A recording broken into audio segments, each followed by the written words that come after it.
E hoje é dia de mais um DevTips e hoje nós vamos aprender como é que funciona o operador Walrus dentro do Python. Bora lá? Bom, pessoal, para começar esse exemplo, para entendimento do Walrus Operator, nós vamos primeiro importar a biblioteca Time do Python. E na sequência, nós vamos criar aqui uma lista simples. Vocês podem ver que o nome dela é Values. E nós temos aqui os valores, todos eles em inteiro. Então, nós temos aqui alguns números. E aí, a partir daqui, nós vamos criar uma função simples chamada SumValuesGT20. GT é de greater than, né? Então, são maiores do que 20. E aqui, basicamente, o que a gente faz? A gente cria um time sleep aqui para dar 1 segundo de espera. Nós vamos criar uma variável result aqui para a gente poder inicializar um valor que vai ser somado, né? Que nós pretendemos somar valores que são maiores, no caso, do que 20, né? Então, 22, 24 e 45 aqui estariam dentro dessa soma. E aqui, basicamente, ele faz um for em cima dessa lista e faz essa verificação. O valor em questão, ele é maior do que 20? Beleza, então eu vou lá incrementar do meu result. E aí eu faço a soma aqui e retorno a minha soma total. Vamos testar como é que funciona essa função aqui na prática, mas antes de a gente testar, eu vou colocar aqui um init e vou colocar aqui também um endTime, justamente para a gente poder olhar um pouquinho para o tempo de execução que a gente vai ter aqui dentro dessa função. E vou printar aqui também o meu result, e aqui no final nós vamos printar também a soma do tempo que a gente levou para poder executar essa função. Vamos salvar aqui e vamos executar,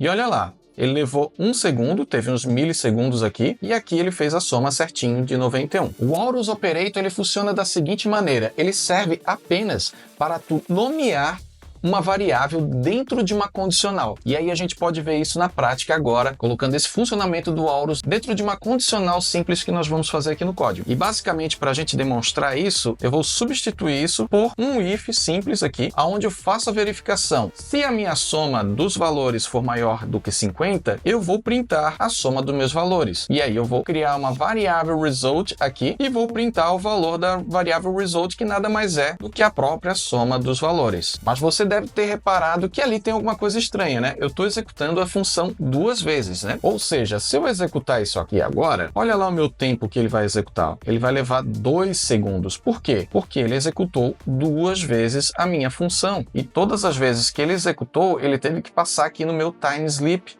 E por isso, o meu tempo de execução ele foi dobrado para 2 segundos, né? Mas aí você pode simplesmente dizer assim, mas é só eu vir aqui e criar um S aqui, e ao invés de eu utilizar o SumValues, eu posso usar diretamente o S aqui nas 2 vezes, tanto para fazer a verificação, quanto para criar o result, ou até mesmo printar aqui o próprio result, né? E aí eu vou executar, e sim, aí eu vou ter 1 segundo de execução. Só que concorda comigo que o código vai ficando maior, né? Vai ficando mais extenso e mais complexo. Além disso, dependendo do sistema que você está desenvolvendo, pode ser que aquela variável ali fora do escopo do if não seja realmente necessário para mais nada e ela seja necessária somente para aquele escopo do if. Então não faria sentido tu criar uma variável antes para depois utilizar na verificação e dentro do escopo da condicional. E é aí que justamente entra o nosso operador Walrus. Eu vou apagar aqui e vou voltar para aquela estrutura do if que a gente tinha ali. O que a gente vai fazer aqui, basicamente, é criar a nossa variável S aqui dentro do próprio if. Mas para fazer isso, aí eu aplico o operador Walrus.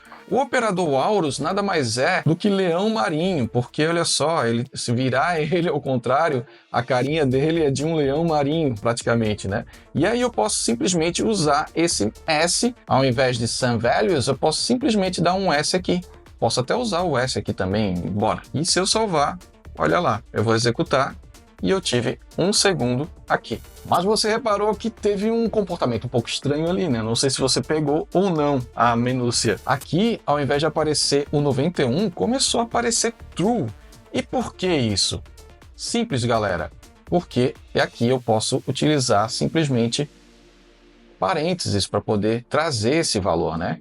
Então, fazendo isso, executando agora, eu tenho lá o meu valor, porque isso aqui, se eu não botasse parênteses, ele ia fazer uma verificação booleana, ele ia verificar se esse valor aqui, né, de SumValues era maior do que 50, e isso realmente é true, é igual a true. Agora, se eu verificar isso aqui de forma isolada, eu estou verificando uma questão de valores e estou atribuindo esse valor ao S, ou seja, isolei primeiro para depois atribuir ao S. Aí sim eu consigo trazer o valor. E aí que tá, fique ligado com as pegadinhas e não só no operador Walrus, como em qualquer situação envolvendo programação. E dessa forma a gente então consegue utilizar uma variável dentro do escopo da condicional, sem que para isso a gente tenha que criar a variável lá fora do escopo e fazer com que talvez essa variável tenha uma interferência dentro do seu programa. E é claro, além de deixar o seu código muito mais pythonico. E aí, curtiu a dica? Vai usar o Walrus Operator dentro dos seus projetos? Diz aí no comentário para eu saber se você vai utilizar. Eu vou ficando por aqui, um forte abraço e valeu!